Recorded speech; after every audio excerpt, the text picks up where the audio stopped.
बंदी छोड़ सतगुरु रामपाल जी परमेश्वर जी की जय हो। सत्साई भाइयों और बहनों, दया परमपिता परमेश्वर सतगुरु रामपाल जी भगवान की, जिनके शुभ आशीर्वाद से, जिनकी विशेष रजा से जब जब भूल पड़े पुस्तक के ऊपर हमारे 3 वीडियो कंप्लीट हो चुके हैं।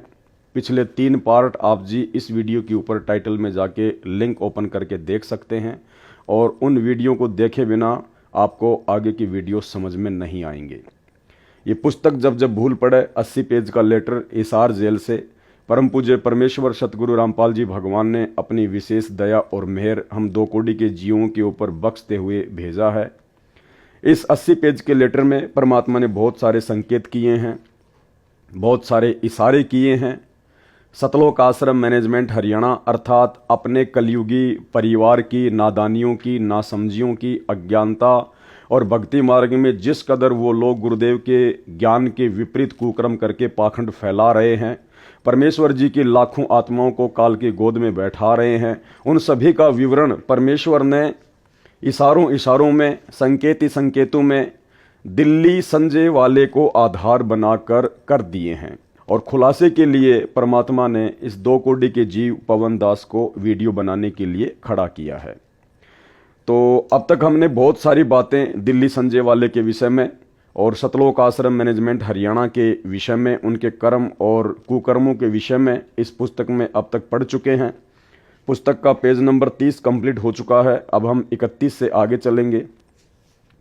आगे परमेश्वर ने फिर बताया, संजय के अज्ञान और पाखंड की पोल खोलते हुए परमेश्वर कह रहे हैं, ऊपर को जड़ वाले इस संसार रूपी पल के वृक्ष की जड़ को पूर्ण ब्रह्म मानो। अक्षर पुरुष को तना, डार, काल निरंजन, क्षर पुरुष जानो। तीनों देवताओं रजगुण ब्रह्मा, सतगुण विष्णु तथा तमगुण शिव को शाखा मानो। शाखाओं पर लगे पत्तों को संसार जानो। उदाहरण के तौर पर बताया है कि जैसे पेड़ का पालक रूट अर्थात जड़ होता है, इसी प्रकार पूर्ण परमात्मा सर्व सृष्टि का धारण पोषण करने वाला है। जैसे पेड़ को आहार जड़ मूल से मिलता है, यानी तना को मूल से आहार मिलता है, तना से डार को तथा डार से शाखाओं को तथा शाखाओं से पत्तों को आहार मिलता है, उसी प्रकार पूर्ण ब्रह्म सबका धारण पोषण करने वाला वास्तव में अविनाशी परमात्मा है। सतपुरुष कबीर जी की शक्ति को मिट्टी जानो। परमात्मा कबीर जी ने शक्ति से सब ब्रह्मांड रचे हैं। संत गरीबदास जी ने कहा है कि कबीर परमेश्वर जी ने स्वर्ग रसातल लोक कुशातल रचे जमी असमान रे 14 तबक किए छिन्माही सरज शशि अरु भान रे। अर्थात कबीर पूर्ण ब्रह्म जी ने अपनी वचन शक्ति से सर्वलोक लोकांतरों जैसे स्वर्ग रसातल, पृथ्वी, आकाश व 14 लोक तथा शशि, चांद तथा भान, सूर्य तथा असंख्य ब्रह्मांडों की क्षण भर में रचना की है। इस रचना में परमेश्वर कबीर जी ने किसका सहयोग लिया? सक्षम है, कुछ भी कर सकता है। इस संजय अनाड़ी अज्ञानी को बताता हूं। यहाँ पर फिर से परमेश्वर ने केवल संजय को ही अनाड़ी अज्ञानी कहकर संबोधित किया है, ना कि पवन दास को। इस संजय अनाड़ी अज्ञानी को बताता हूं कि पूर्ण ब्रह्म मूल भी है तथा उसकी शक्ति मिट्टी का काम भी करती है। आप पे आरती आप पे साजे, यानी कबीर परमेश्वर सब कुछ करता है, स्वयं ही करता है, जीव को केवल निमित्त बनाता है। हम सब जीव भोजन खाते हैं, पेट भरकर उठते हैं। शरीर में जो क्रिया आरंभ होती है उसको कौन करता है? हमारे को तो पता भी नहीं पेट में क्या हो रहा है। उस आहार को परमात्मा कबीर जी की शक्ति पचाती है, भिन्न भिन्न धातु बनाती है, रक्त वसा आदि कितने तत्व बनते हैं, यह वह शक्ति करती है, यानी परमात्मा की शक्ति। सारे कच्चे पक्के भोजन को पेट में पुनः पकाया जाता है, न चूल्हा है न लकड़ी है, सब परमात्मा की शक्ति करती है। मानव खाना खाकर सो जाता है, पेट में सब कार्य होता रहता है, इसे किसके सहारे की आवश्यकता पड़ी? परमात्मा की शक्ति सारे सिस्टम को चलाती है। वैज्ञानिक भौतिक विचारधारा के हैं, ये कुछ भी तर्क दें, वह अध्यात्म विज्ञान के तुल्य नहीं हो सकता। यानी परमेश्वर साबित कर रहे हैं कि ये जो विज्ञान है, जिस विज्ञान के बलबूते पर थोड़े बहुत आविष्कार वगैरह करके आधुनिक भौतिक उपकरण आदि बनाकर वैज्ञानिक अपने आप को न जाने क्या समझ बैठे हैं, अध्यात्म से घोर दूर हो गए हैं। तो परमेश्वर कहते हैं कि ये जो विज्ञान है, विज्ञान तो केवल अध्यात्म के आगे छोटा सा खिलौना है, खिलौना। जैसे मीराबाई भक्तमती को मारने के लिए विष अर्थात जहर पिलाया गया था, वह मरी नहीं, वैज्ञानिक इसे मानने को तैयार नहीं है। परमात्मा ने नरसिंह रूप धारण करके प्रहलाद भगत की रक्षा की, हिरण्यकशिपु को मारा। वर्तमान में भगत समाज के अतिरिक्त कोई भी स्वीकार नहीं करता। इसी प्रकार परमात्मा को नरसिंह रूप बनाकर हिरण्यकशिपु को मारने की क्या आवश्यकता पड़ी? वैसे भी मार सकते थे। कुछ तत्वज्ञानहीन यह तर्क भी देते हैं, उनका जवाब क्या दिया जाए? परमेश्वर कहते हैं कि कुछ नास्तिक टाइप के जो व्यक्ति होते हैं वो आपसे ये भी सवाल कर सकते हैं कि भाई परमात्मा तो सब कुछ कर सकता है ना, उसको तो किसी चीज़ की आवश्यकता पड़ती नहीं है, तो हिरण्यकशिपु को मारने के लिए, भगत प्रहलाद को बचाने के लिए परमात्मा ने नरसिंह रूप क्यों धारण किया? तो भाइयों और बहनों, इसके बहुत सारे रीजन हैं। परमात्मा के ज्ञान आधार से जब हम विचार करेंगे तो एक आधे रीजन दास आपको बता देता है। एक तो परमपिता परमेश्वर कबीर साहिब जी ने, जो वर्तमान में धरती पर सतगुरु रामपाल जी के रूप में स्वयं ही प्रकट है, साक्षात विद्यमान है। इस परमेश्वर ने अपनी शक्ति को सबके सामने वर्तमान पिछली पीढ़ी में प्रदर्शित करना था कि सर्व सृष्टि का पालन पोषण करने वाला देव महादेव, सबसे भिन्न, सबसे सर्वशक्तिमान केवल एक ही परमात्मा है। क्योंकि हिरण्यकशिपु को ब्रह्मा जी से जो वरदान प्राप्त था वो कुछ इसी प्रकार का वरदान था। जैसे आप और हम सभी जानते हैं, उसने जो वरदान मांगा था कि ना दिन में मरूं, ना रात में मरूं, ना जानवर से मरूं, ना इंसान से मरूं, ना अस्त्र से मरूं, ना शस्त्र से मरूं, ना देव से मरूं, ना महादेव से मरूं, ना दिन में मरूं, ना रात में मरूं, ना धूप में मरूं, ना छाव में मरूं। यानी उसने अपनी बुद्धि का इस्तेमाल करके ब्रह्मा जी से इस प्रकार का वरदान प्राप्त कर लिया और ये समझ बैठा था कि मैं अमर हो गया, अब मुझे मारने में कोई भी सक्षम नहीं है। और वास्तव में हिरण्यकशिपु ने जिस प्रकार से ब्रह्मा जी से वरदान मांगा था, उस वरदान आधार से 21 ब्रह्मांड में उसे कोई भी शक्ति मारने में समर्थ नहीं थी। इसलिए परमपिता परमेश्वर कबीर साहिब जी को, जो कि सर्व ब्रह्मांडों से अलग है, सर्व ब्रह्मांडों को रचने वाला है, उस परमेश्वर ने ऐसा रूप बनाया 84 लाख योनियों से भिन्न नरसिंह रूप। नर सिंह, नीचे का हिस्सा तो इंसान का, नर का, और ऊपर का जो शीश था वो शेर जैसा। और परमेश्वर ने उसी प्रकार से उसको मारा। तो परमेश्वर ने यह साबित किया कि इस सृष्टि में 21 ब्रह्मांड में कोई भी ऐसा देव या महादेव नहीं था जो ब्रह्मा जी से वरदान प्राप्त हिरण्यकशिपु को मार सके। इसलिए परमेश्वर जी ने अपने भगत प्रहलाद की रक्षा करने के लिए नरसिंह रूप धारण करके ये साबित किया कि परमपिता परमेश्वर कबीर साहिब जी सर्वशक्तिमान हैं। बहुत सारे लोग कहेंगे कि भाई वो रूप तो विष्णु जी ने धारण किया था। अरे विष्णु जी ने धारण नहीं किया था, क्योंकि हिरण्यकशिपु ने वरदान मांग रखा था कि मैं 21 ब्रह्मांड में किसी से भी ना मरूं, ना देव से, ना महादेव से, ना ब्रह्मा से, ना विष्णु से, ना शंकर जी से। उसने सब कुछ मांग रखा था, तो विष्णु भला उसको कैसे मार सकता था? तो परमेश्वर कबीर जी ने नरसिंह रूप धारण करके हिरण्यकशिपु का सीना फाड़ा था अपने नाखूनों से। और ये बढ़ाई दे दी गई त्रिलोकीय विष्णु जी को, ताकि दुनिया की आस्था, भक्ति और भगवान में बनी रहे। और सच्चाई क्या है, इस बात का खुलासा जब परमेश्वर का समय आएगा, पिछली पीढ़ी का समय आएगा, उस समय परमेश्वर स्वयं ही आकर शास्त्रों से ज्ञान देंगे, तब मालिक की महिमा बनेगी। तब उन्हें पता चलेगा दुनिया को कि वास्तव में हिरण्यकशिपु को मारने वाला असल में विष्णु कौन था। ये है वो असली विष्णु, कबीर परमात्मा, जिसको वेदों में विष्णु कहा गया है। अग्ने तनुर असी, विष्णवे तवा सोमस्य तनुर असी, कबीर अंगारी असी, बंभारी असी, सवर ज्योति ऋतधामा असी। कि वो कबीर परमात्मा जो तीनों लोकों में प्रवेश करके सबका भरण पोषण करता है, असल में उसे विष्णु कहते हैं। तो बहुत सारे रीजन थे, उनका जवाब क्या दिया जाए? उनको चाहिए कि पहले पूर्ण अध्यात्म ज्ञान जो दास रामपाल दास बता रहा है समझें, फिर इस तरह के प्रश्न मन में उठेंगे ही नहीं। जैसे संजय दिल्ली तत्व ज्ञानहीन के मन में खुरापात भरा है, इसे संपूर्ण ज्ञान होता तो इस प्रकार के कुतर्क नहीं करता कि पेड़ की जड़ पूर्ण ब्रह्म नहीं हो सकता। इसको समझ होती तो बोलता ही नहीं, क्योंकि एक उदाहरण दिया है। जब संजय दिल्ली वाले ने भक्तों को भ्रमित करने के लिए ये शब्द कहे कि भाई गुरुजी तो पेड़ की जड़ को पूर्ण ब्रह्म परमात्मा कबीर जी बताते हैं, जबकि ये सही नहीं है संजय के अनुसार। क्योंकि संजय ने फिर इसका कुतर्क दिया अपनी बात को ऊपर रखने के लिए कि पूर्ण ब्रह्म को तो किसी चीज की आवश्यकता नहीं होती है, लेकिन जड़ को तो मिट्टी और पानी की आवश्यकता होती है आगे बढ़ने के लिए। तो गुरुदेव भगवान क्या कह रहे हैं कि ये तो खाली एक उदाहरण है, ना तो वो जड़ परमात्मा है और ना वो पेड़ परमात्मा है, ना वो मूल परमात्मा है।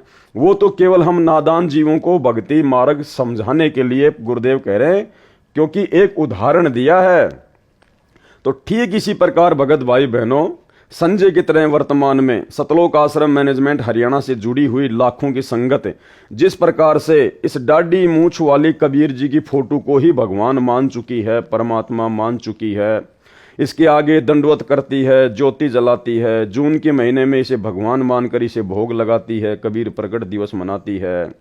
जबकि इस फोटो को तो असल में सन 1994 में जब असली कबीर सतगुरु रामपाल जी ने भक्ति मार्ग की शुरुआत की तो केवल एक उदाहरण के रूप में पेश किया था, क्योंकि उस समय कोई भी आत्मा संत रामपाल जी को डायरेक्ट कबीर जी मानने को तैयार नहीं थी। अगर गुरु जी कहते कि मैं कबीर हूं तो कोई भी उनके अध्यात्म को स्वीकार नहीं करता।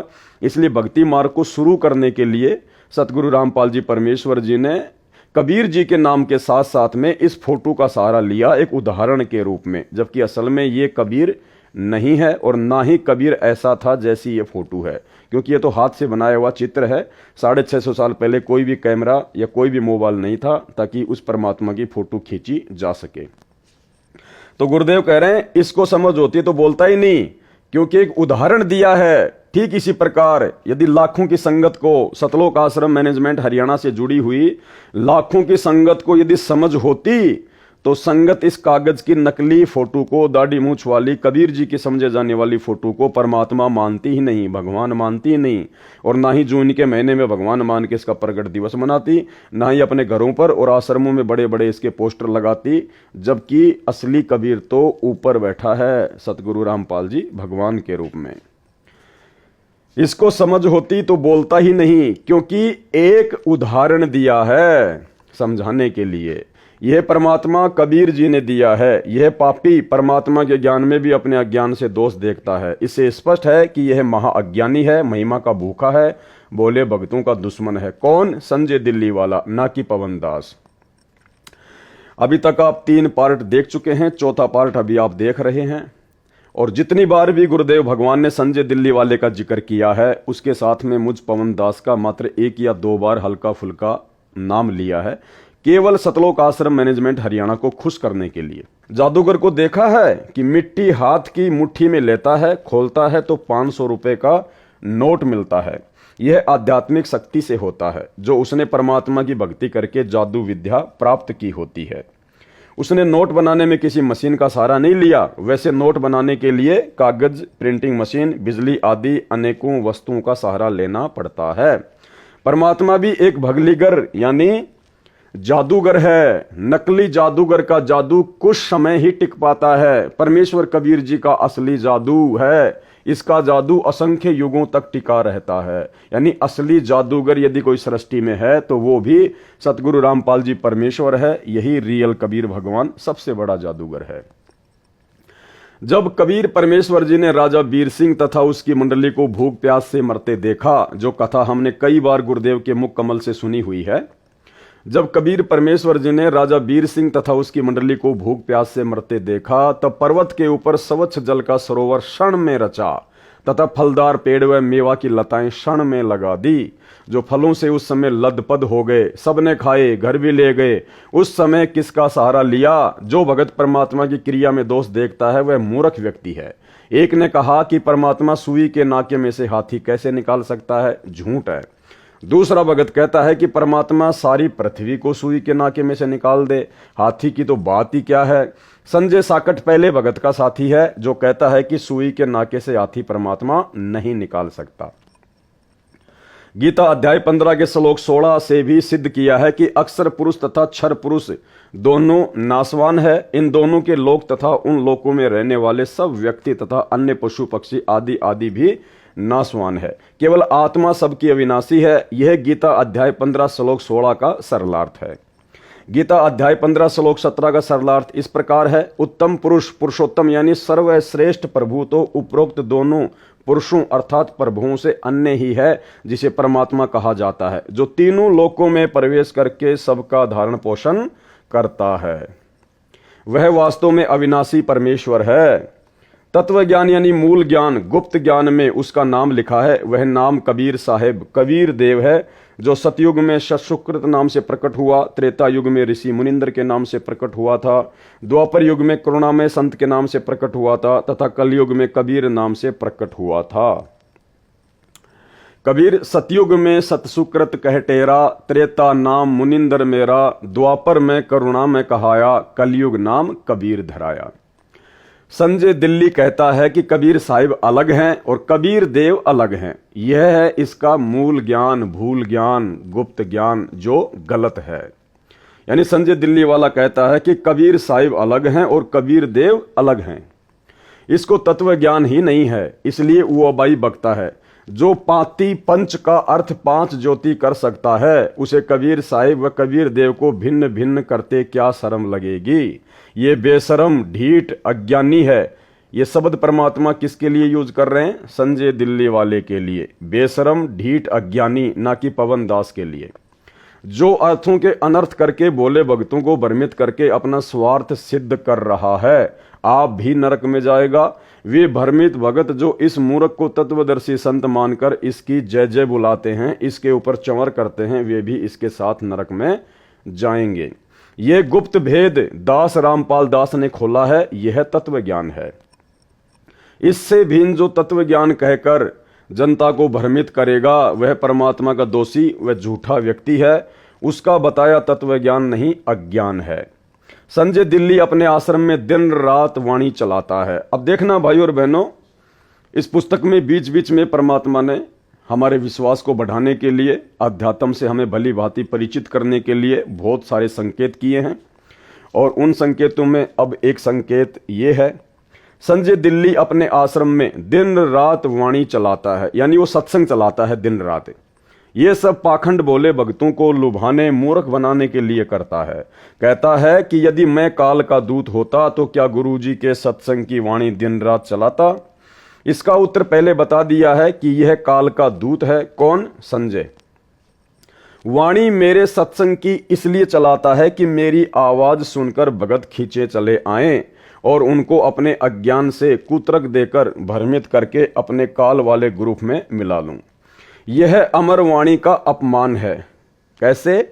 यानी सतगुरु रामपाल जी भगवान के सत्संगों को दिन रात चलाते रहना। गुरुदेव क्या कह रहे हैं कि यह अमर वाणी का अपमान है। यदि कोई मोबाइल में आरती या अन्य प्रतिदिन सुबह दोपहर करने वाले पाठ को चलाकर स्वयं अन्य कार्य करे, मोबाइल चल रहे स्थान से बाहर भीतर आता जाता रहे और वाणी पर ध्यान नहीं रखे और कहे कि आरती कर ली, तो व्यर्थ है। अब देखो भाई और बहनों, कैसे सतगुरु रामपाल जी परमेश्वर जी ने आप और हमारी ये गंदी आदत साध संगति से जोड़कर छुड़वाई है।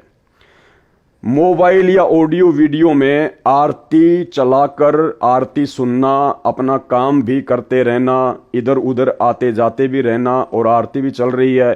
परमात्मा ने इसे क्या बताया? अमर वाणी का अपमान बताया। परमात्मा ने क्या कह रहे हैं गुरुदेव? यह अमर वाणी का अपमान है। यदि कोई मोबाइल में आरती या अन्य प्रतिदिन सुबह दोपहर करने वाले पाठ को चलाकर स्वयं अन्य कार्य करे, तो हम सत्सेवक तो केवल भक्ति बोध पुस्तक को हाथ में लेकर ही परमेश्वर की तीनों समय की आरती करते हैं, भोग की आरती करते हैं।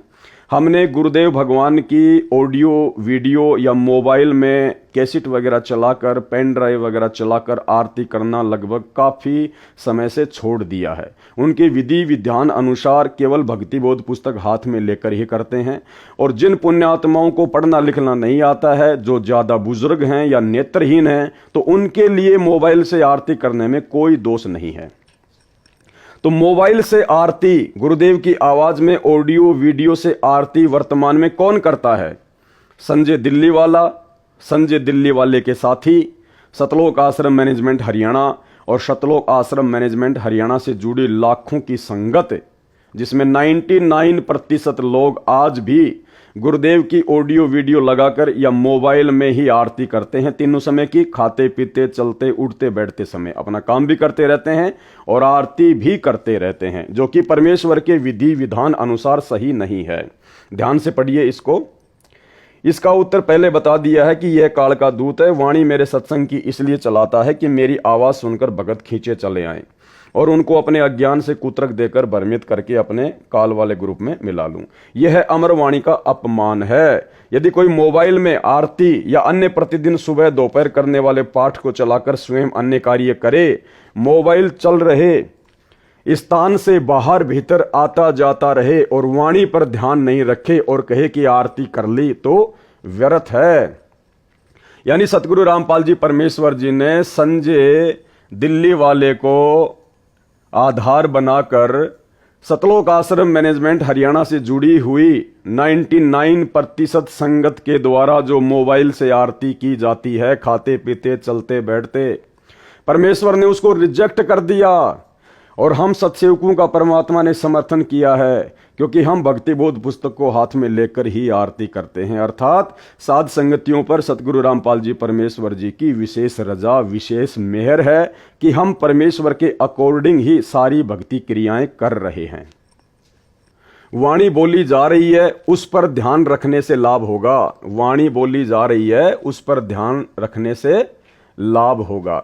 जैसे दास के आदेश से भारतवर्ष में लगभग 500 नामदान केंद्र खोल रखे हैं, सब में एक एक अखंड ज्योति जलती रहती है। अब ये गुरुदेव के आदेश से हैं या नहीं हैं, इस बात का खुलासा हम पिछले 3 एपिसोडों में कर चुके हैं। आप जब पिछले 3 एपिसोड देखेंगे तो आपको पता चलेगा कि सतगुरु रामपाल जी भगवान ने नामदान सेंटर खोलने का आदेश दिया है या फिर काल प्रेरणा से उनके कलयुगी परिवार के द्वारा धर्म को धंधा बनाने के लिए काल प्रेरणा से उनसे प्रार्थना करके जबरन आदेश लिया गया है।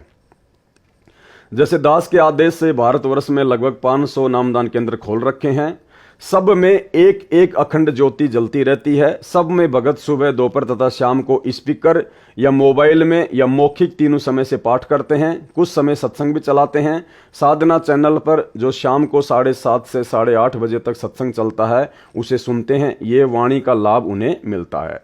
यानी पहले तो परमात्मा ने मोबाइल के द्वारा आरती करने की विधि को गलत साबित कर दिया और फिर सतलोक आश्रम मैनेजमेंट हरियाणा और उन नामदान सेंटरों पर जिस प्रकार से मोबाइल से आरतियां होती हैं उसका भी जिक्र कर दिया। यानी सतगुरु रामपाल जी भगवान ने मोबाइल से आरती करने की जो विधि है, जिस विधि से आज पूरा सतलोक आश्रम मैनेजमेंट हरियाणा आरती करता है, उसको गुरुदेव ने रिजेक्ट कर दिया ऊपर ये बातें बोलकर। क्योंकि देखो ये 80 पेज का लेटर है, सतगुरु रामपाल जी भगवान ने हिसार जेल से भेजा है। साफ साफ शब्दों में सतगुरु रामपाल जी परमेश्वर सतलोक आश्रम मैनेजमेंट हरियाणा के अज्ञान और पाखंड को इस पुस्तक में नहीं लिखेंगे। अगर लिख देंगे तो ये पुस्तक आप और हमारे तक आती ही नहीं, क्योंकि ये उनके माध्यम से ही आई है। इसलिए परमात्मा ने जगह जगह संकेत कर दिए हैं कि क्या सही है और क्या गलत है। प्रत्येक अनुयायी अपने अपने घरों में पूजा स्थल पर सुबह शाम ज्योति जलाता है, जो घंटों जलती है। तीनों समय के पाठ करते हैं। समय मिलता है तो मोबाइल में सत्संग चलाकर ध्यान से सुनते हैं। यह वाणी सुनने का लाभ उनको मिलता है।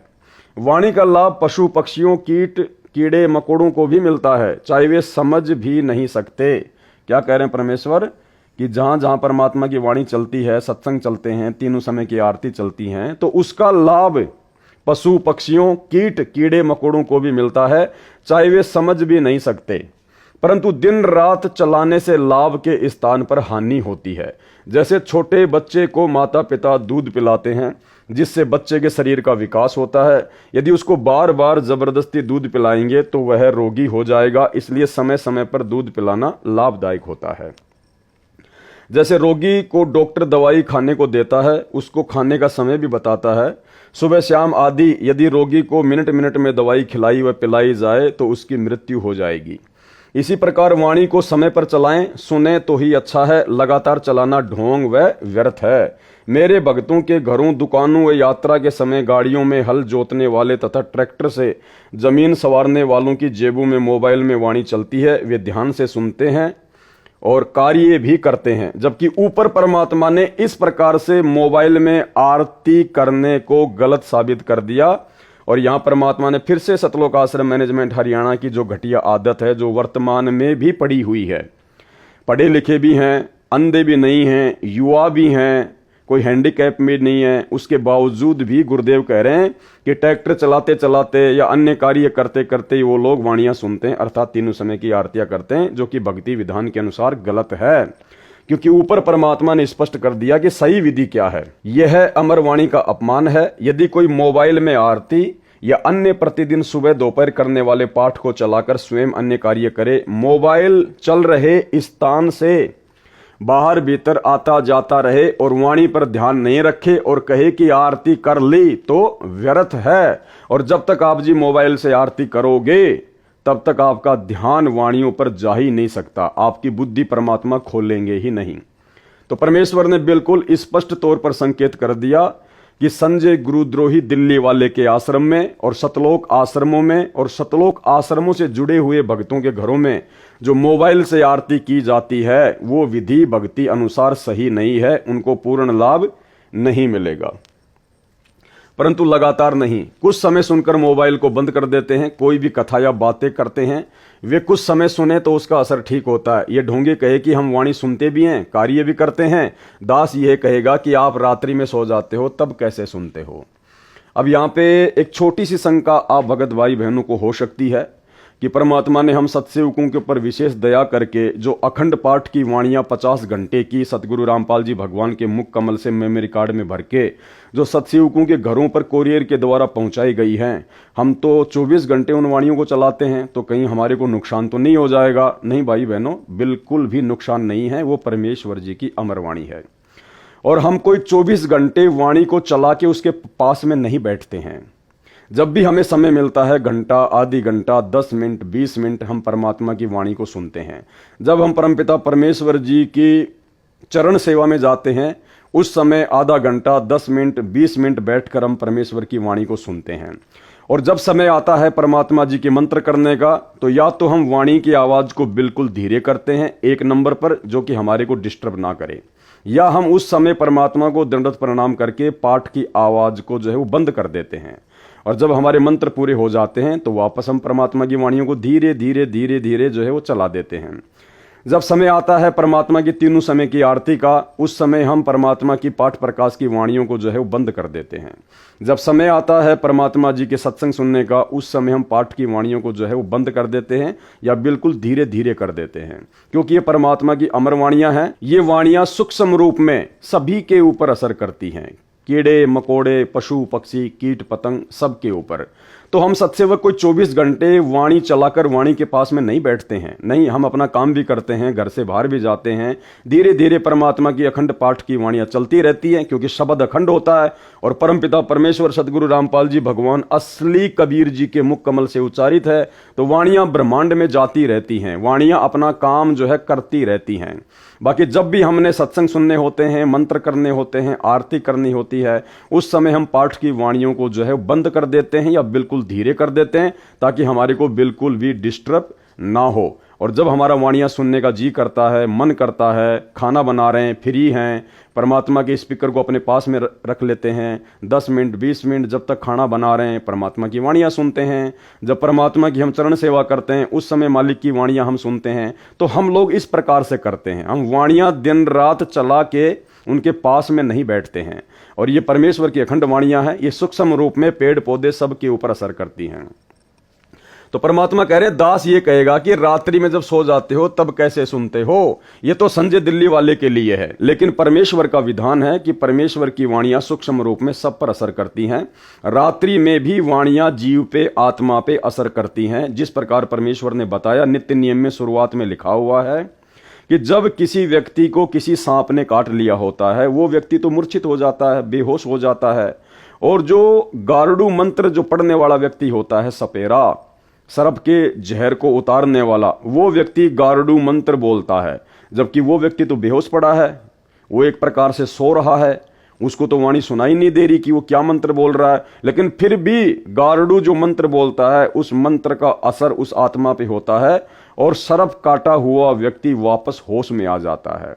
तो ये तो परमपिता परमेश्वर जी की अखंड वाणियां हैं, अमर वाणियां हैं। ये हम सो जाएंगे तो भी हमारे आत्मा के मैल को ये काटेगी, हम सचेत रहेंगे तो भी हमारी आत्मा के मैल को जो है ये काटेंगी। हठ योग करता है कौन? संजय दिल्ली वाला, पवन दास का नाम नहीं है। इस ढोंगे ने आश्रम में एक अलग कक्ष बना रखा है, कक्ष यानी कमरा। उसमें भक्तों को विशेष योग आसन की मुद्रा में बैठाकर स्मरण करने को कहता है। यानी गुरुदेव कह रहे हैं, जैसा कि गुरुदेव को सतलोक आश्रम मैनेजमेंट हरियाणा वालों ने जेल में जाके बताया, उसी आधार से परमात्मा लिख रहे हैं कि संजय दिल्ली वाले ने एक विशेष कमरा बना रखा है और उस कमरे में विशेष योग आसन लगाकर, क्या लिखा परमात्मा ने? विशेष योग आसन की मुद्रा में भक्तों से मंत्रों का जाप करवाता है और स्वयं भी उसी प्रकार उसमें बैठकर स्मरण करता है। वाणी फिर भी चलती रहती है, स्मरण क्या खाक करता है? परमात्मा कहते हैं सत्संग भी चलता रहता है और मंत्र भी जाप करते हैं, तो क्या खाक मंत्रों पे ध्यान जाएगा? न स्मरण का लाभ, क्योंकि इसका नाम खंड है। जिनको ये मूर्ख बनाकर अपने जाल में फंसाए हुए हैं, उन भक्तों को भी स्मरण का कोई लाभ नहीं मिलेगा, क्योंकि उन्होंने गुरु तजकर आन को अन्य को भजा है, यानी गुरु जी के बताए सहज स्मरण को छोड़कर हठ योग को अपनाया है। तथा ज्योति के लिए रुपए दिए हैं या वैसे दान में रुपए दिए हैं, वह भी संजय दिल्ली के आदेश से, इस कारण उनका नाम खंड है। अब सुमरण करके दान देकर भी जीवन नष्ट होगा, क्योंकि भक्ति मार्ग में बहुत सावधानी रखनी पड़ती है ताकि नाम खंड न हो जाए। काल ज्योति निरंजन का पहला काम है हमारे अनुयायी का नाम खंड करवाना, फिर वह काल का हो जाता है। परमेश्वर से कोई लाभ उसे नहीं मिलता। परमेश्वर कबीर जी ने गरीबदास जी महाराज जी को बताया है कि अनंत कोटि बाजी जहां रचे सकल ब्रह्मांड, गरीबदास मैं क्या करूं काल करे जीव खंड। अर्थात हे गरीबदास, मैं इतना सक्षम हूं कि मैंने अनंत करोड़ रचना की है तथा सब ब्रह्मांडों को मैंने रचा है, परंतु काल जीव का नाम खंड करवाकर मेरे से दूर कर देता है, जिस कारण से मैं उस आत्मा का कल्याण नहीं कर सकता। उनको चाहिए कि अपनी गलती की क्षमा याचना करें तथा मेरी रामपाल दास की आज्ञा लेकर किसी निकट के नामदान केंद्र पर जाकर पुनः उपदेश लेकर नाम शुद्ध करवाएं। एक और विधान है परमात्मा का, जो परमात्मा ने यहां पर स्पष्ट कर दिया है। यानी सतलोक आश्रम मैनेजमेंट हरियाणा से जुड़े हुए 99 ही नहीं बल्कि 100% भगत परमात्मा के इस आदेश की पालना नहीं कर रहे हैं। गुरुदेव ने स्पष्ट कर दिया कि जब भी आपका नाम खंड होता है, दोबारा से यदि आपने नाम शुद्ध करवाना हो तो आपने अपने गुरु की आज्ञा लेनी पड़ेगी। क्या कह रहे हैं परमात्मा? उनको चाहिए कि अपनी गलती की क्षमा याचना करें तथा मेरी रामपाल दास की आज्ञा लेकर, क्या लेकर? आज्ञा लेकर। ये भक्ति विधान है परमात्मा का, ये रूल है, ये नियम है। जबकि इस नियम को वर्तमान में आश्रमों से जुड़े हुए कोई भी भगत फॉलो नहीं करते हैं। जब मर्जी आया नाम खंड कर दिया, जब मर्जी आया नामदान केंद्र पर जाकर नाम शुद्ध करवा लिया, कोई गुरु आज्ञा नहीं। उनको चाहिए कि अपनी गलती की क्षमा याचना करे तथा मेरी रामपाल दास की आज्ञा लेकर किसी निकट के नामदान केंद्र पर जाकर पुनः उपदेश लेकर नाम शुद्ध करवाए, अपना जीवन धन्य बनाए और फिर इस पाखंडी के पास भूलकर भी ना जाए। ये काल का पक्का दूत है। कौन? संजय दिल्ली वाला, ना कि पवन दास। संजय दिल्ली वाले के लिए कह रहे हैं ये काल का पक्का दूत है। जो सुमरण करने की विधि दास ने बताई है उसी प्रकार सुमरण करें, जो भक्ति का विधान है, सब ग्रंथों व संतों की वाणी में प्रमाण है। गीता अध्याय 8 श्लोक 7 में कहा है कि हे अर्जुन, तू युद्ध भी कर और सुमरण भी कर, यानी काम भी कर और सुमरण भी कर। यजुर्वेद अध्याय 40 मंत्र 15 में कहा है कि ओम नाम का सुमरण कार्य करते करते कर, विशेष कसक तड़प के साथ सुमरण कर, मानव जन्म का मूल कर्तव्य जानकर सुमरण कर। कबीर परमेश्वर कपड़ा भी बुनते थे तथा सुमरण करने का अभिनय भी करते थे। सुमरण करने का क्या करते थे? अभिनय, एक्टिंग करते थे, लीला करते थे, क्योंकि उनको सुमरण की आवश्यकता नहीं थी। वे बताना चाहते थे कि भगत को काम करते करते भी सुमरण करना चाहिए। जो कार्यालयों में काम करते हैं तथा जो विद्यार्थी हैं, वे जब भी समय मिले सुमरण करे। संत गरीबदास जी ने कहा है कि नाम उठत नाम बैठत नाम सोवत जागरे, नाम खाते नाम पीते नाम सेती लागरे। अर्थात नाम का जाप कार्य करते करते भी करते रहो और समय मिले तो बैठकर भी सुमरण करो, और समय मिले तो बैठकर भी सुमरण करो। गुरुदेव भगवान के आशीर्वाद से आज से 10-12 दिन पहले दास ने आप सभी भगत भाई बहनों को 1 घंटे की छोटी सी साध संगति के माध्यम से राजस्थान के महुआ में, दौसा जिले में पड़ता है, वहां पर आपको इस प्रकार से समय निकालकर बैठकर कुछ समय सुमरण करने के लिए समझाया था। और वही बात परमात्मा ने इस पुस्तक में भी लिख रखी है। दास ने कहा था कि हम कोई पद्म आसन लगाकर, यानी जैसे संजय दिल्ली वाला विशेष योग मुद्रा में भक्तों से सुमरण करवाता है, वैसे नहीं, नॉर्मल तरीके से जैसे हम अपने घर पर बैठते हैं। और हमने परमेश्वर के ज्ञान आधार से, परमेश्वर के विधि विधान से उस प्रकार से भी सुमरण करना चाहिए जो विधि गुरुदेव ने बताई है। देखो, एक विधि तो परमात्मा ने बता दी कि नाम उठत नाम बैठत नाम सोवत जागबे, और नाम खाते नाम पीते नाम सेती लागबे, जो परमात्मा ने लिखा हुआ है। देखो, ये तो एक भगत की शुरुआती विधि है। जिस प्रकार बच्चा पहली कक्षा में जाता है तो उसको बोल बोल के, गा गा के पढ़ाया जाता है, A for apple, B for ball. और जब बच्चा समझदार हो जाता है, ऊपर की क्लास में चला जाता है, फिर वो समझने लग जाता है कि ए फॉर का मतलब खाली एप्पल ही नहीं होता, ए फॉर से तो बहुत सारे अर्थ निकलते हैं। तो दास ने गुरुदेव के आशीर्वाद से बताया था कि जब भी हमारे को समय मिले, ठीक है, खाते पीते उठते बैठते काम धंधा करते करते तो सुमरण करना ही करना है, मन को हमने खाली नहीं छोड़ना है।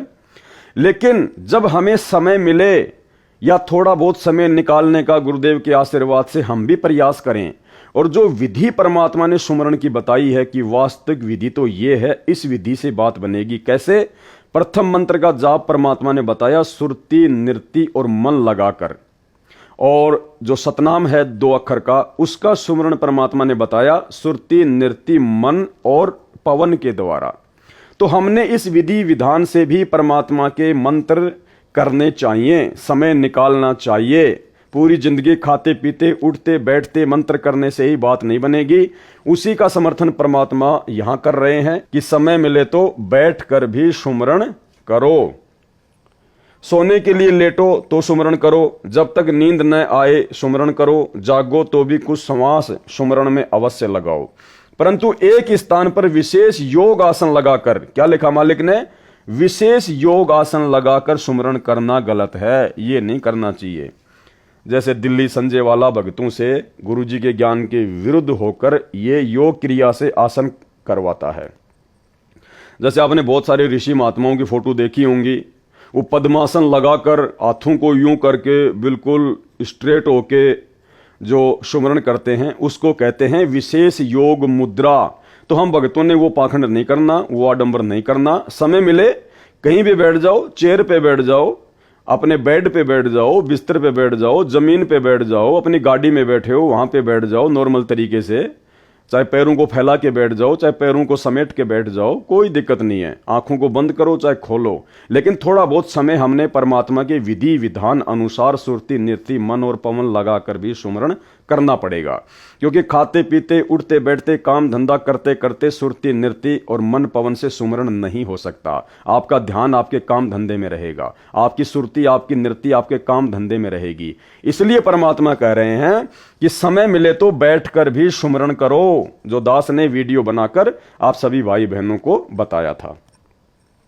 परमेश्वर कबीर जी ने स्वामी रामानंद जी को समझाया, जो योग आसन की मुद्रा में बैठकर हठ योग से ध्यान लगाता था। यानी 650 साल पहले परमपिता परमेश्वर कबीर जी के मुंह बोले गुरु पंडित रामानंद जी, जब उनको नाम प्राप्त हो गया परमात्मा से, उसके बाद भी उनकी जो पुरानी आदत थी उस आधार से वो विशेष योग मुद्रा में बैठकर जो है मंत्रों का जाप किया करते थे, जिसको परमात्मा ने गलत बताया है, तथा नाम सुमरण किया करता था। उसको कबीर जी ने समझाया कि ज्यों के त्यों ही बैठे रहो, यानी नॉर्मल स्थिति में बैठे रहो।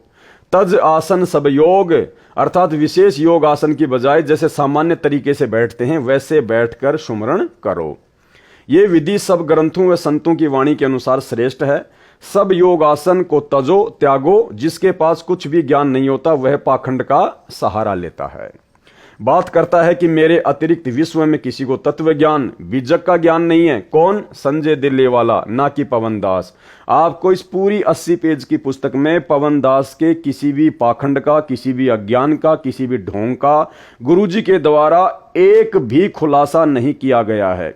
एक भी कोई प्रमाण पवनदास के अज्ञान, पाखंड या ढोंग के खिलाफ सतगुरु रामपाल जी भगवान ने इस पुस्तक में नहीं लिखा है, जबकि संजय दिल्ली वाला और संजय दिल्ली वाले को आधार बनाकर अपने कलयुगी परिवार और सतलोक आश्रम मैनेजमेंट हरियाणा के अज्ञान और पाखंड को परमात्मा ने इस पुस्तक में लिखा है। बात करता है कि मेरे अतिरिक्त विश्व में किसी को तत्व ज्ञान, बीजक ज्ञान नहीं है। ऐसे पापियों के लिए संत गरीबदास जी ने कहा है कि गरीब पंथों के लश्कर फिरें, वाणी चोर कठोर, सतलोक धाम ना पहुंचेंगे ये 84 के ढोर। गरीब बीजक की बाता कहें, बीजक नाही हाथ, पृथ्वी डुबोवन उतरे कहकर मीठी बात। गरीब बीजक की बाता कहें, बीजक नाही पास, औरों को क्या ज्ञान बतावे, आप ही जावे निराश। अर्थात परमात्मा कबीर जी की वाणी को सुनकर उसी आधार से अपने को तत्वदर्शी संत बताने वाले वाणियों का गलत अर्थ करने वाले अनेकों पंथों के मुखिया हैं, जैसे ये संजय साकट। एक बार फिर से यहां पर संजय के लिए साकट शब्द का यूज किया गया है। जैसे ये संजय साकट दिल्ली सत्य सुकृत पंथ नाम धरकर झूठा प्रचार कर रहा है। ऐसे मूर्खों की तो लश्कर लंबी लाइन है, ये समझाए से मानते नहीं, कठोर कट्टर बने हैं। ये सतलोक धाम नहीं जा सकते, ये तो 84 लाख प्रकार के प्राणियों की योनि में ढोर पशु बनेंगे। वर्तमान में भी पशु तुल्य है जो गलती किए हैं। फिर कहा है कि जैसे ये संजय साकट अपने को तत्वदर्शी संत कहता है, पवनदास ने कभी भी अपने आप को तत्वदर्शी संत या संत नहीं कहा है। हम तो केवल एक नॉर्मल भगत हैं, परमात्मा की मर्यादाओं में रहकर भक्ति करते हैं, अपना आत्म कल्याण चाहते हैं। फिर कहा है कि जैसे ये संजय साकट अपने को तत्वदर्शी संत कहता है और झूठ बोलता है कि मेरे को तत्व ज्ञान है, मूल ज्ञान गुप्त ज्ञान है, रामपाल को भी नहीं है। इसके विषय में कहा है कि बीजक यानी तत्व ज्ञान, मूल ज्ञान, गुप्त ज्ञान होने की बातें करते हैं, बीजक ज्ञान इनके पास नहीं है। ऐसे नकली पंथों वाले गुरु पृथ्वी के मानव को काल के जाल में फंसाने के लिए ही जन्मे हैं। ये मीठी मीठी बातें बनाकर भोले भक्तों को अपने जाल में फंसा लेते हैं, स्वयं भी नरक में गिरते हैं तथा अनुयायियों को भी नरक में ले जाते हैं। इस प्रकार पृथ्वी डुबो रहे हैं, नाश करने के लिए जन्मे हैं। इनके पास तत्व ज्ञान है ही नहीं तो औरों को ज्ञान क्या बता रहे हैं। ये स्वयं ही निराश जाएंगे, मानव जन्म अपना भी नष्ट करके नरक में जाएंगे। आगे देखिए, संजय दिल्ली कहता है कि न तो महेंद्र दास रामपाल दास का भाई भजन सुमरण करता है, न कमेटी के सदस्य, न रामपाल की संगत का कोई भगत और भगतमती सुमरण करता है। सब निंदा लड़ाई झगड़ा करते रहते हैं। यह अपने उस ढोंग को मजबूत करने के लिए ऐसी बकवाद करता है जो यह एक कमरे में एक विशेष योग आसन पर बैठकर मूर्ख बनाता है और अपने पीछे लगाए रखना चाहता है। यह तर्क देता है कि सुमरण तो ऐसे होता है जैसे मैं संजय करता हूं, ऐसा रामपाल की सारी संगत करती नहीं, इसलिए वे सुमरण तो करते नहीं और काम करते हैं। दास रामपाल दास इसलिए तो इसको अज्ञानी व काल का दूत कहता है कि यह मेरी बताई सुमरण विधि में व अन्य क्रियाओं में दोष निकालता है, जो सारी संगत मुझे रामपाल दास की बताई शास्त्र प्रमाणित विधि से सुमरण व अन्य क्रियाएं कर रही है। इसका उत्तर, यदि यह साकट संजय दास भी, या फिर से परमात्मा ने संजय के लिए साकट शब्द का प्रयोग किया है, ना कि पवन दास के लिए। यदि यह साकट संजय दास भी अन्य संगत की तरह भजन सुमरण कर लेता तो इसके मन में यह दोष उत्पन्न नहीं होता और यह गुरुद्रोही की पदवी प्राप्त नहीं करता। कौन? संजय दिल्ली वाला, ना कि पवन दास।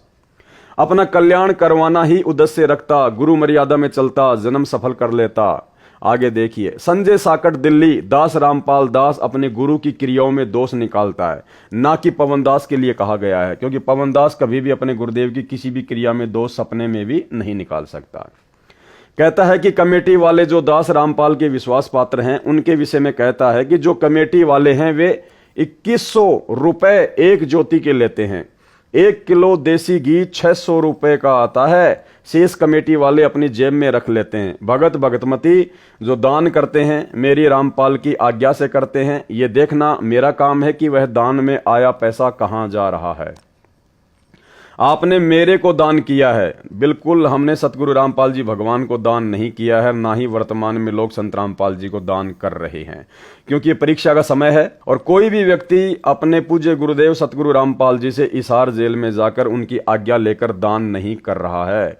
सतलोक आश्रम मैनेजमेंट हरियाणा को जितने भी भगत ज्योति पाठ और दान का पैसा देते हैं या जमीन दान कर रहे हैं, वे गुरुदेव भगवान से आज्ञा लेकर दान नहीं कर रहे हैं। इसलिए यहां पर ये हमारे बुद्धि और विवेक की छोटी सी एक परीक्षा ली है परमात्मा ने। ये देखना मेरा काम है कि वह दान में आया पैसा कहां जा रहा है। आपने मेरे को दान किया है जी नहीं, हमने अपनी अज्ञानता और नादानी में, यानी सतलोक आश्रमों से जुड़ी हुई संगत अपनी अज्ञानता और नादानी में गुरुदेव के परिवार के ऊपर जो कि काल प्रेरित है, उनके द्वारा किस प्रकार से भक्तों के दान का दुरुपयोग किया जा रहा है सबके सामने है। उनके सारे कुक्रम सार्वजनिक हैं। इसलिए संगत अपनी अज्ञानता और नादानी का परिचय दे रही है, अपने गुरुजी के अलावा गुरुजी के परिवार के ऊपर विश्वास करके दान धर्म या ज्योति पाठ का पैसा देकर। तो यहां पर जो दान का पैसा है वो गुरुदेव को नहीं दिया जा रहा, ये दान का पैसा तो उन काल एजेंटों को दिया जा रहा है जो काल प्रेरित हैं और आए दिन परमात्मा के ज्ञान और विधान के खिलाफ ही कुकर्म करते रहते हैं।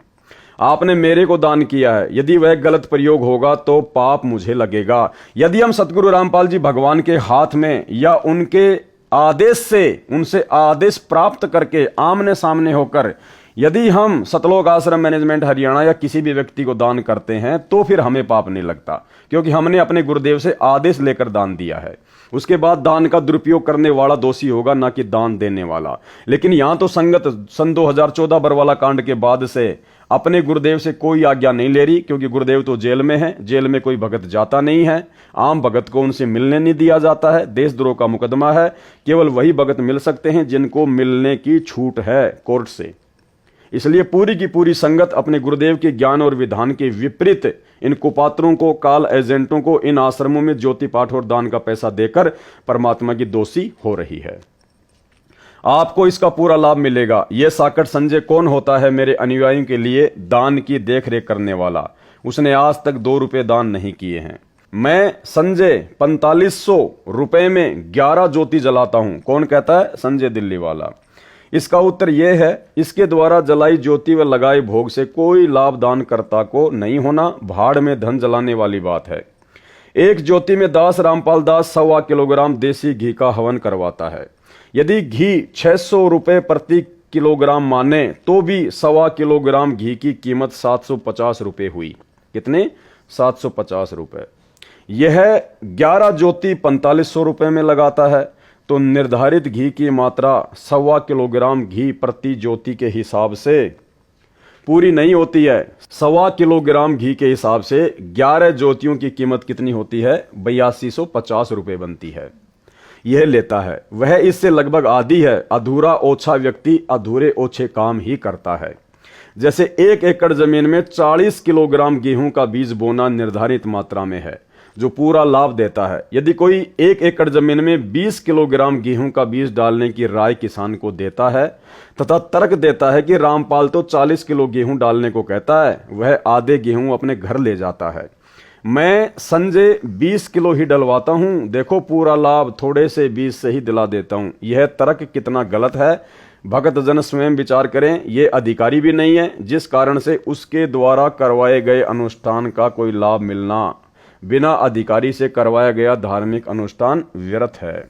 सतलोक आश्रम मैनेजमेंट हरियाणा भी वर्तमान में ज्योति और पाठ करने का अधिकारी नहीं है, क्योंकि गरीबदास जी महाराज जी की वाणियों का पाठ और ये अनुष्ठान केवल परम पूज्य सतगुरु रामपाल जी परमेश्वर ही करने के अधिकारी हैं, या जिसको परमात्मा आज्ञा दे वही भगत करे तो ही ज्योति पाठ या वो अनुष्ठान जिसमें भगत ने सहयोग किया है उसको लाभ मिलेगा।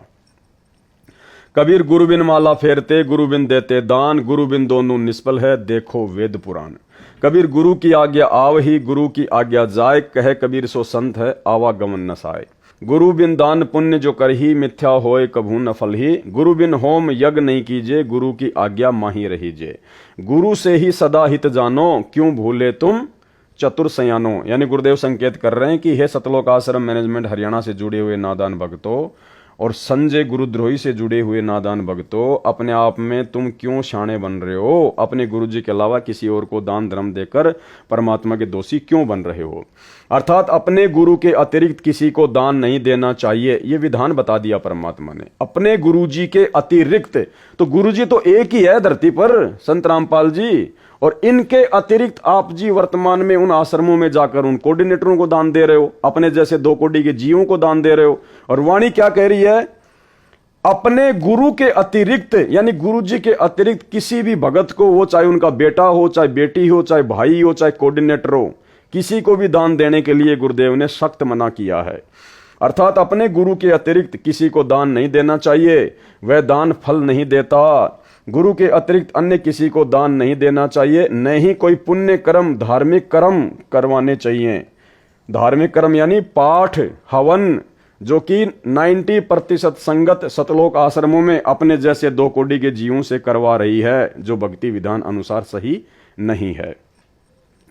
गुरु का आज्ञाकारी भगत सफल होता है, वह सही भगत है, उसका आवागमन जन्म मरण का चक्र समाप्त हो जाएगा।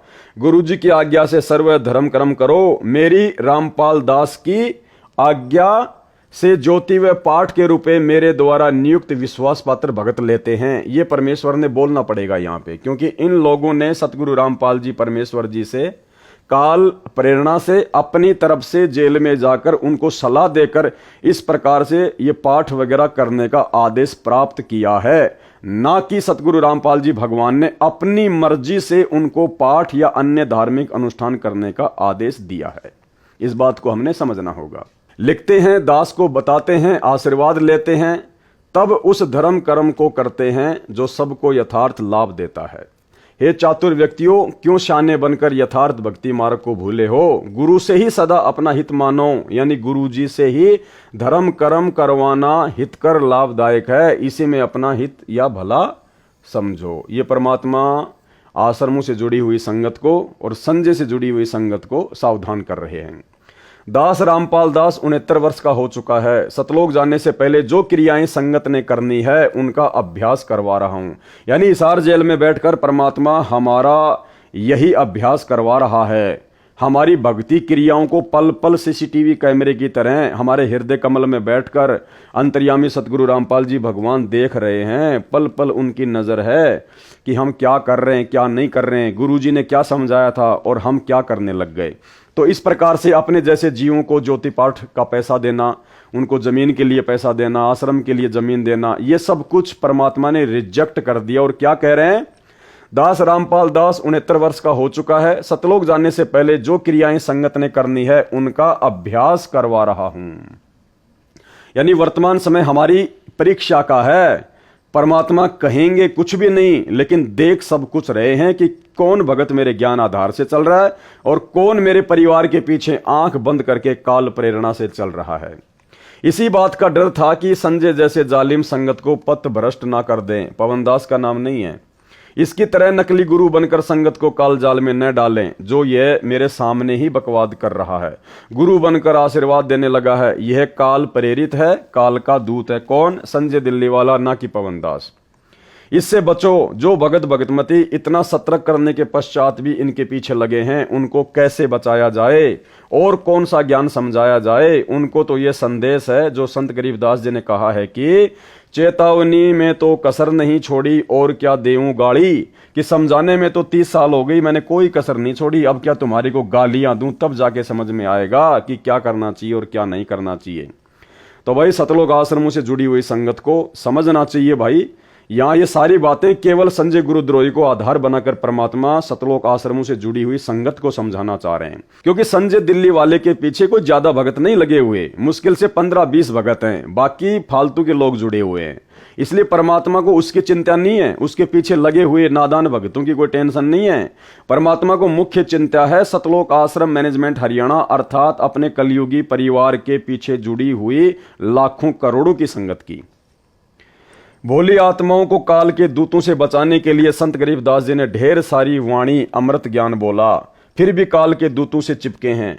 उनसे दुखी होकर कहा है कि तुम ज्ञान से नहीं मानते तो क्या तुम्हें गाली दूं, यानी नरक जाने से बचो, अज्ञानियों को छोड़कर पूर्ण संत से दीक्षा लो। गरीब चातुर प्राणी चोर हैं, मूड मुगध हैं ठोट, संतों के नहीं काम के, इनको दो गढ़ जोट।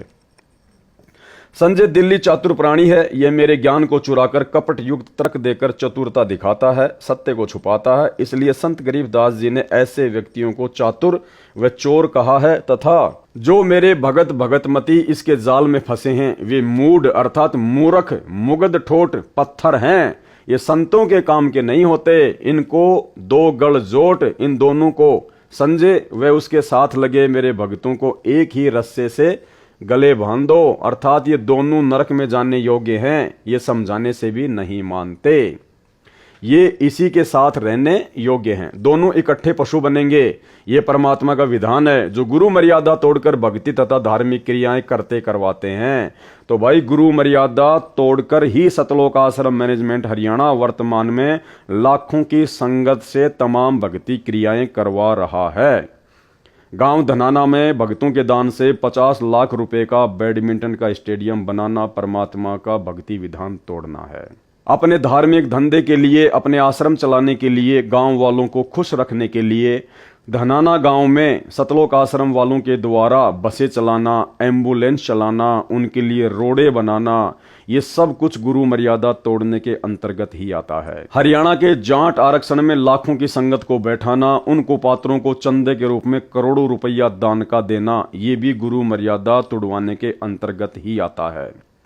राजस्थान के गैंगस्टर आनंदपाल सिंह की सीबीआई जांच का समर्थन करवाना, भक्तों को उसकी रैलियों में भेजना, और राजपूत करणी सेना को, जो कि एक राजनीतिक सामाजिक संगठन है, उसको 5 लाख रुपए चंदे के रूप में राजस्थान के अजमेर की रैली में नगद देना, ये परमात्मा की भक्ति और मर्यादा तुड़वाने के अंतर्गत ही आता है। इसके अलावा और भी ना जाने कितने कुकर्म, जिनकी लिस्ट बहुत लंबी है, जो दास समय समय पर आपको बताता रहता है, जो सतलोक आश्रम मैनेजमेंट हरियाणा के द्वारा काल प्रेरणा से करवाए जाते हैं, ये सब कुछ मर्यादा तोड़ने के अंतर्गत ही आता है। तो गुरुदेव यहां क्या इशारा कर रहे हैं? जो गुरु मर्यादा तोड़कर भक्ति तथा धार्मिक क्रियाएं करते और करवाते हैं, उनको आध्यात्मिक लाभ नहीं मिलता, जिस कारण से ये सब पशु योनियों में जाते हैं। तो भाई समझना संगत ने है जो सतलोक आश्रम वालों के पीछे अंधी होके चल रही है। संजय दिल्ली का उद्देश्य है कि मेरे भोले भक्तों को मेरे द्वारा लिखी पुस्तकों को कमेटी वालों द्वारा लिखी बताकर मेरे ज्ञान में दोष निकालना, और अपने संपर्क में आए मेरे भक्तों को भ्रमित करके अपने को विद्वान सिद्ध करना। यह चतुरता करता है, मेरा नाम नहीं लेता कि उसकी लिखी पुस्तक में यह त्रुटि है, कमेटी वालों का नाम लेता है। इसको पता है कि यदि रामपाल का नाम लिया तो तेरी एक बात नहीं सुनेंगे। ये साकट एक पुस्तक तो लिखे, पता चले कि इसका तत्व ज्ञान मेरे से भिन्न कौन सा है। दास रामपाल दास ने अनेकों पुस्तकें लिखी हैं, छपाई कमेटी वालों ने है, जिसको मैंने आज्ञा दे रखी है। उनमें से एक जीने की राह पुस्तक भी है, उसमें एक वाणी लिखनी रह गई, उसका अनुवाद लिख दिया। इस संजय साकट ने त्रुटि निकाली। किसने? संजय साकट ने, ना कि पवन दास ने। इस संजय साकट ने त्रुटि निकाली कि देखो कमेटी वालों ने यह पुस्तक लिखी है, इसमें वाणी का अर्थ गलत किया है। उन भ्रमित भक्तों ने मेरी बेटी के पास फोन किया, उसने अपनी बेटी को फोन दिया और कहा कि ये भगत भाई कोई गलती बताता है, इसको समझा। मैंने जेल से प्रतिदिन की तरह फोन किया तो बेटी बहुत दुखी थी। कहा कि एक भगत भाई का फोन आया, वह बहुत गुस्से में था। मैंने पूछा किस बात पर? बेटी ने बताया कि यह नई पुस्तक जो आपके द्वारा लिखी छपी है, जीने की राह, इसमें कुछ गलती बता रहा है। कह रहा था कि इस वाणी का अर्थ गुरुजी यह बताते हैं, इसमें अन्य लिखा है। यह सब उन कमेटी वाले भक्तों ने लिखी है, नाम गुरुजी का लिख दिया। मेरी दोती ने फोन किया और सब डिटेल से मुझे बताया। उसका स्पष्टीकरण इस प्रकार है। कैसे? पुस्तक जीने की राह को सर्व संगत ने तथा अन्य बुद्धिजीवी मानव ने बहुत पसंद किया तथा अपने अपने मोबाइल फोनों में डाउनलोड किया। एक एक दिन रात में 2 लाख पुस्तकें डाउनलोड की गई। एक दिन रात में तो 2,50,000 पुस्तक डाउनलोड होने का रिकॉर्ड बना था। मैंने अपनी बेटी व दोती को समझाया कि बेटी, ये भगत अपना विवेक खो चुका है, ये संजय दिल्ली पागल कुत्ते ने काट रखा है, यह भी पागल हो चुका है, यह अब यही भाषा बोलेगा, अन्य को काटने को दौड़ेगा। उस पुस्तक में सरलार्थ तो निम्न दोनों वाणियों का लिखा है, परंतु गलती से वाणी नंबर 1 लिखनी छूटी है। उसमें यह उल्लेख है, वाणी नंबर 1, कबीर कथा करो करतार की, सुनो कथा करतार, काम कथा सुनना नहीं रखो नेक विचार। वाणी नंबर 2, कबीर कथा करो करतार की, सुनो कथा करतार, आन कथा सुनना नहीं कहे कबीर विचार। यानी दोनों वाणियों में परमात्मा ने थोड़ा सा ये अंतर कर दिया, ऊपर लिख दिया काम कथा, नीचे लिख दिया आन कथा। अर्थात कबीर जी ने कहा है कि परमात्मा की चर्चा करो, परमात्मा की चर्चा सुनो, काम कथा अश्लील बातें न सुनो, नेक विचार रखो। वाणी नंबर 1 का अर्थ, परमात्मा की कथा सुनो, परमात्मा की कथा चर्चा करो, इसके अतिरिक्त जो भी बातें करते हो सुनते हो वह व्यर्थ है। ये कबीर जी ने विचार व्यक्त किए। उस भ्रमित भगत ने कहा कि इस वाणी में वाणी नंबर 2 जो जीने की राह पुस्तक में अंकित है, वाणी नंबर 1 लिखनी रह गई। वाणी नंबर 2 में यह कहां लिखा है कि अश्लील बातें न सुनो। तुमने अनर्थ कर दिया, अपनी मर्जी से पुस्तकों में लिखा है, ये उलाना दिया उस पागल कुत्ते के काटे पागल भगत ने। उसकी बात बड़ी करें तो यदि एक लाइन यह भी पुस्तक में लिख दी कि अश्लील बातें न करो न सुनो, तो कौन सी गलती कर दी, क्या गलत लिख दिया? यदि वाणी में नहीं है तो भी पुस्तक के विषय के अनुकूल तो है, परंतु जिसको काले चश्मे लगे हों तो उसको धूप में भी बादल छाया दिखाई देती है। संजय साकट मनमाना आचरण करता है। कौन करता है? संजय साकट, ना कि पवन दास। गीता अध्याय 16 श्लोक 23-24 में कहा है कि गुरुजी द्वारा शास्त्र विधि अनुसार धार्मिक क्रियाएं करना लाभ देता है। गुरुजी के विपरीत क्रिया जो शास्त्र विधि त्याग कर की जाती है वह मनमाना आचरण कहा जाता है, जिससे न तो कोई सुख मिलता है न कोई कार्य सिद्ध होता है। यानी अपने इष्ट धाम में जाने के लिए सिद्धि प्राप्त करनी होती है, जो सत्य साधना से स्वतः मिल जाती है। उस सिद्धि का दुरुपयोग नहीं करना होता, सुरक्षित रखनी होती है। वह सिद्धि भी मनमाना आचरण करने से प्राप्त नहीं होती, न उस साधक की गति अर्थात मोक्ष होती है, अर्थात सब साधना व्यर्थ होती है। फिर उसे करो व न करो। यहां पर संजय साकट भ्रमित करने के लिए यह कहकर भ्रम पैदा करता है कि देखो इतने भक्तों को लाभ हुआ है, उनका इंटरव्यू भी इंटरनेट पर चला रहा है। उसका खंडन यह है कि मेहंदीपुर बालाजी धाम व सालासर धाम जाने वाले भी ये सब लाभ बताते हैं, परंतु उनको कभी भी महाकष्ट हो सकता है तथा उनका मोक्ष नहीं हो सकता। मुख्य उद्देश्य मानव जीवन में भक्ति का यही है कि जन्म मरण के चक्कर से मुक्ति मिले, इसलिए शास्त्रों में वर्णित विधि अनुसार साधना कर। आगे देखिए संजय के मनमाने आचरण की जानकारी, ना कि पवन दास के मनमाने आचरण की जानकारी। दास रामपाल दास संध्या आरती करते समय केवल एक ज्योति जलाता है। संजय साकट 5 ज्योति जलाता है। कौन जलाता है? संजय, ना कि पवन दास, ना कि कोई सत्सेवक भाई बहन। दास रामपाल दास केवल पाठ के समय 3 दिन हलवा प्रसाद का भोग बनवाता है। पाठ संपूर्ण होने वाले दिन संगत के लिए भोजन प्रसाद के लिए खीर का प्रसाद बनवाता है, जो विधि विधान है। संजय साकट प्रतिदिन हलवा, खीर, 56 प्रकार का मेवा आदि का प्रसाद बनाता है, जो बकवास है। विशेष संत गरीबदास जी को परमेश्वर कबीर जी मिले थे, उनके द्वारा बताई आध्यात्मिक क्रिया संत गरीबदास जी ने बताई तथा स्वयं उनका पालन किया। दास ने अपने गुरु जी को देखा है कि संत गरीबदास जी ने जो बताया वही क्रिया मेरे गुरुदेव किया करते थे। यह दास उसी शास्त्र विधि अनुसार आचरण का निर्वाह 25 वर्ष से कर तथा करवा रहा है। यदि प्रतिदिन हलवा, खीर व 56 प्रकार के प्रसाद से परमात्मा प्रसन्न होते तो संत गरीबदास जी भी यही करते। संत गरीबदास जी के पास 2500 बीघा लगभग 1475 एकड़ जमीन थी। वे तो सदा ही हलवा, खीर आदि 56 प्रकार के भोग आसानी से लगा सकते थे, परंतु शास्त्र विधि में ऐसा करना नहीं कहा है। संत गरीबदास जी अपने जीवन काल में वर्ष में केवल एक दिन अपना बोध दिवस मनाते थे। हालांकि भाई और बहनों, ये भी वर्तमान में जो 13वां पंथ चल रहा है उस पंथ में जायज नहीं है। क्या कहा परमात्मा ने 12वें पंथ के प्रवर्तक आदरणीय गरीबदास जी के बारे में कि संत गरीबदास जी अपने जीवन काल में वर्ष में केवल एक दिन अपना बोध दिवस मनाते थे। संत गरीबदास जी वर्ष में एक दिन अपना बोध दिवस मनाते थे, लेकिन हम भाई बहनों ने अपना बोध दिवस नहीं मनाना है। हमने केवल अपने परमात्मा सतगुरु रामपाल जी भगवान का 8 सितंबर के दिन प्रकट दिवस ही मनाना है। हम भक्तों का ना कोई जन्मदिन मनाना, ना कोई बोध दिवस मनाना है, क्योंकि यहाँ पर संत गरीबदास जी 12वें पंथ से संबंधित थे। हमने 12वें पंथ की भक्ति क्रियाओं को नहीं करना है, 13वें पंथ की भक्ति क्रियाओं को करना है। जिस दिन उनको परमेश्वर कबीर जी गांव छुड़ानी के जंगल में बाबा जिंदा के रूप में फाल्गुन महीने की चांदनी दवास को मिले थे, फाल्गुन महीने की उस शुक्ल पक्ष द्वादशी को मनाते थे, जो ग्रंथ संत गरीबदास जी ने लिखवाया था। उस हाथ से लिखे उस ग्रंथ का पाठ भी उन्होंने अपने सामने प्रारंभ करवाया था।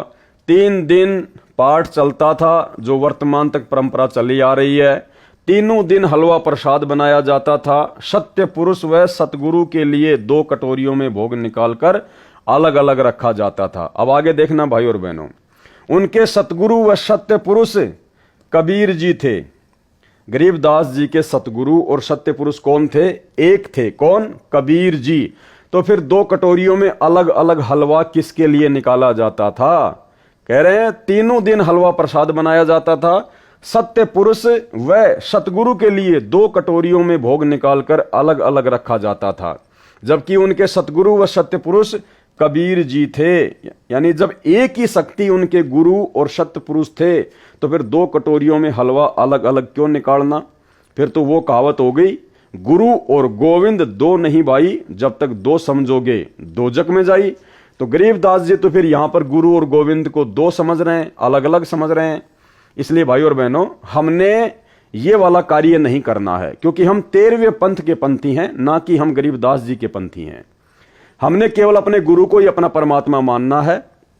परमात्मा की अमर वाणी है कि गुरु और गोविंद 2 नहीं भाई, यानी सत्य पुरुष और सतगुरु 2 अलग अलग नहीं हैं, और जो 2 समझेगा वो 2 जग में जाएगा। इसलिए हमने इस फोटो को रिजेक्ट कर दिया है सतगुरु रामपाल जी भगवान की सत प्रेरणा से, उनके आशीर्वाद से। तो ये 12वें पंथ की जो परंपरा है उसके बारे में परमात्मा बता रहे हैं। हम 13वें पंथ के पंथी हैं। हम केवल एक ही कटोरी में हलवा रखेंगे, केवल हमारे गुरुदेव भगवान सतगुरु रामपाल जी परमेश्वर जी के लिए। हलवे का प्रसाद केवल हाथों में दिया जाता था। यह भी ध्यान रखना है, हलवे का जो प्रसाद होता है वो केवल भक्तों को हाथों में दिया जाता है। यानी हलवे का प्रसाद जो है वो कटोरी या डोंगे वगैरह में नहीं दिया जाता है, और ना हमने देना है, ये ध्यान रखना है। प्रसाद रूप में खाने के लिए खीर का प्रसाद संगत के लिए भोजन में परोसा जाता था। अन्य दिनों में प्रतिदिन जैसा भोजन घर पर बनता है उसी का ही भोग लगाया जाता था। उसी शास्त्र विधि अनुसार अपने पूर्वज संतों व पूज्य गुरुदेव के अनुसार दास सब धार्मिक क्रियाएं करता आ रहा है। क्योंकि गुरुदेव 12वें पंथ की भक्ति क्रियाओं के विषय में बता रहे हैं। हम लोग सतगुरु रामपाल जी भगवान के शिष्य हैं। हम लोग यथार्थ 13वें कबीर पंथ के पंथी हैं। इसलिए 12वें पंथ की क्रियाओं में और 13वें पंथ की क्रियाओं में बहुत अंतर है। परमेश्वर कबीर जी तो सक्षम हैं, वे भी प्रतिदिन 56 प्रकार का हलवा खीर आदि स्वयं भी बनाकर खा सकते थे, या परंपरा डालने के लिए भी सत्य पुरुष अपने को सब भोग लगा सकते थे। भोग लगाने की परंपरा बता देते, लेकिन ऐसा नहीं किया। जब उनके साथ शरारत की थी, झूठे पत्र डालकर निमंत्रण दिया था, उसमें 18 लाख साधु संत और उनके चेले भंडारा खाने आ गए। उस समय 3 दिन का भोजन भंडारा करके अपनी समर्थता का परिचय भी दे दिया था कि मैं ऐसा भी कर सकता हूं। परंतु प्रतिदिन जो संजय दिल्ली बकवास कर रहा है, यहाँ पे कोई पवनदास का या सतसेवक का नाम नहीं है, और ना हम कोई 56 प्रकार का भोग रोजाना अपने गुरुदेव भगवान को लगाते हैं। हम तो गीता जी का जो विधान है, जो सतगुरु रामपाल जी भगवान ने बताया कि पूर्ण परमात्मा को भोग लगाए बिना जो व्यक्ति अन्न पकाते हैं या खाते हैं वो तो पाप खाते हैं। तो हमारे घर में जो भी बनता है, जैसा भी बनता है, हम दोनों टाइम या तीनों टाइम रोजाना गीता जी के विधान को फॉलो करते हुए, सतगुरु रामपाल जी परमेश्वर जी के विधान को फॉलो करते हुए, अपने गुरु को ही परमात्मा मानकर, क्योंकि गुरु ही परमात्मा हैं, हम प्रतिदिन भोजन खाने से पहले अपने गुरु जी को भोग की आरती के साथ में समर्पित करते हैं। जो है उनको हम भोजन पहले अर्पित करते हैं। तो इसमें कोई त्रुटि नहीं, इसमें कोई भी गलती नहीं है। ना हम कोई संजय की तरह 56 प्रकार का आइटम बनाते हैं, ना हम रोजाना इस प्रकार का कोई ढोंग या पाखंड करते हैं।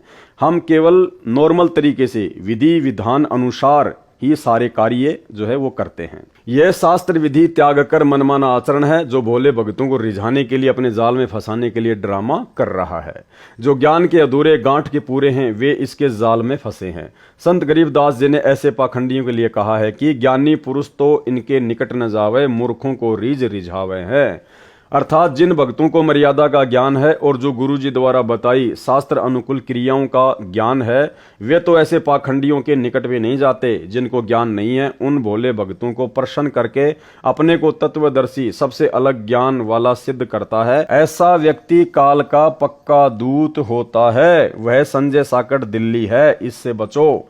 यहां परमात्मा ने संजय के लिए इशारा किया है, ना कि पवनदास के लिए, क्योंकि पवनदास और पवनदास के साथ साथ संगति से जुड़े हुए भाई बहन इस प्रकार का कोई भी पाखंड या आडंबर नहीं करते हैं। ऐसा व्यक्ति काल का पक्का दूत होता है। कैसा? संजय जैसा। वह संजय साकट दिल्ली है, इससे बचो। अन्य मनमाना आचरण। संजय साकट ने प्रथम मंत्र के कार्ड में अक्षरों में फेरबदल करके उनकी वास्तविकता का नाश कर दिया है। उस प्रकार उच्चारण करने से परमात्मा की मर्यादा भंग होने से इन मंत्रों की शक्ति समाप्त हो गई है। परमात्मा कबीर जी ने, जो संत गरीबदास जी के सतगुरु हैं, अपने शिष्य गरीबदास जी को प्रथम मंत्र का जाप कैसे उच्चारण करके सुनाया, उसी तरह गरीबदास जी ने उनका जाप किया और लाभ प्राप्त किया। उसी तरह अपनी अमृतवाणी में लिखवा दिया जो अमर ग्रंथ में अंकित है। ये संजय काल प्रेरणा से सब गलती कर रहा है क्योंकि काल ब्रह्म इसका साथ दे रहा है। कबीर जी के दुश्मन का रोल संजय कर रहा है। कबीर जी के दुश्मन का रोल, सतगुरु रामपाल जी भगवान के दुश्मन का रोल कौन कर रहा है? संजय दिल्ली वाला, ना कि पवनदास। मुझ पवनदास का नाम परमात्मा ने मात्र एक या दो जगह केवल काल प्रेरित आत्माएं सतलोक आश्रम मैनेजमेंट हरियाणा वालों को खुश करने के लिए किया है। बाकी हर जगह परमात्मा संजय के ही अज्ञान और पाखंड का खुलासा कर रहे हैं। रामपाल दास यानी पत्र लेखक संध्या आरती में कोई घंटा शंख आदि नहीं बजवाता जो सत्य पुरुष की पूजा है।